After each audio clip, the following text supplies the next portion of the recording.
Hi, my name is Jack McMillan. I'm the writer, co producer, and director of Private World of Darkness, and this is the commentary track. So, this first section of the film here was actually not how we had imagined it. We wanted to get a lot of really weird close up shots to emphasize Joey's paranoia. I say Joey, that's the name of the actor. Of course, the character's name is just the man. But due to some technical malfunctions and some setbacks, we had to work with the little footage we got, and our editor, Brooke, who was on set and saw all these setbacks, just knocked it out of the park. This entire first sequence is 100% her child, and I love it. I think it's better than anything that I could have ever come up with. And then right here, of course, is the end of that first sequence, and we go into the house, which is actually where I was living at the time while I was in college, my second year. The lead actor in this is a good friend of mine named Joey Bennett. Joey hadn't really played a lot of roles like this before. He was usually playing a lot of nice guys, a lot of comedic, either sidekicks or, in a buddy comedy. So this was very much out of his ballpark. And that's kind of what attracted him to the role, I believe, because I mentioned casually, hey, you should audition for this. But I wasn't 100% on board of, yes, I need Joey. But after seeing this film again years later, I can't imagine anybody else doing this role. And of course, we have Jade C. Smith, another great friend who auditioned for this role. And again, this was against type for her. She usually plays the nice girl, or again, I don't want to say ditzy, but just the person who's very positive. This was very much a change in pace for her in terms of how dark this role was. And I think they both knocked it out of the park. I honestly can't imagine this film without either of them. And they were so helpful because this was like the first big budget production I had done in college. We had over 30 people on the crew, and before I was used to about only 10 people, so I was very nervous. So it was really nice to have friends who supported me, and I love that shot that Katie got. This whole thing is beautiful. Katie Lecluse is such a talented director of photography, and I think she did an amazing job on this. I love every frame of this film. But, sorry, I digressed. But to go back for a second, this was a big turning point for me because this was, a big production that I had done, but it also had a lot of setbacks. For example, Jade's glasses were actually a last minute thing. The whole point of Private World of Darkness was she was supposed to be kind of covered in darkness, and we would only see her hands popping out. Her face was fully covered, which we couldn't figure out how to do in this house, unfortunately.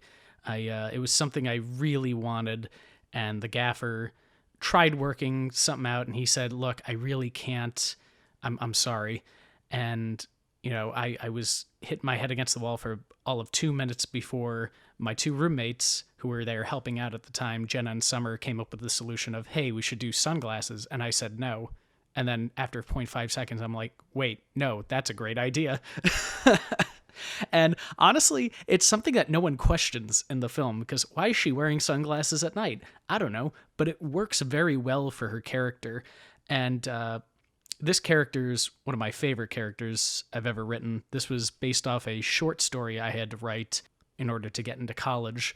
I applied to a lot of screenwriting programs, and they had this rubric that said, write a 2-page story. A person comes home and finds a stranger in their house, and this is what I came up with. And it's a story that stuck with me for a long time, and another one of my roommates, Darian, years later, read the story. I forget how it got into her hands, but she really pushed me and said, Jack, I think this would make an amazing short film. And I told her, I don't think I can do it. And she essentially said, Jack, I think you're the only one who can do it. And I love that shot. And I'm very grateful for her, because if it wasn't for her, this film never would have came about. And this is a film that I'm proud of. And I know Joey, Jade, and our DP Katie have told me many times that this is one of their favorites that we've worked on. This was a very late night set too, and if anybody knows anything about sets, they tend to run 10 to 12 hours. So this was a long night. So I'm just so glad that a set that ran so late was not horrible to be on, because I've been on a lot of those sets as like a PA or a script supervisor, and I've just been like, oh my god, this thing will never end. And then we come close to the end with the big reveal.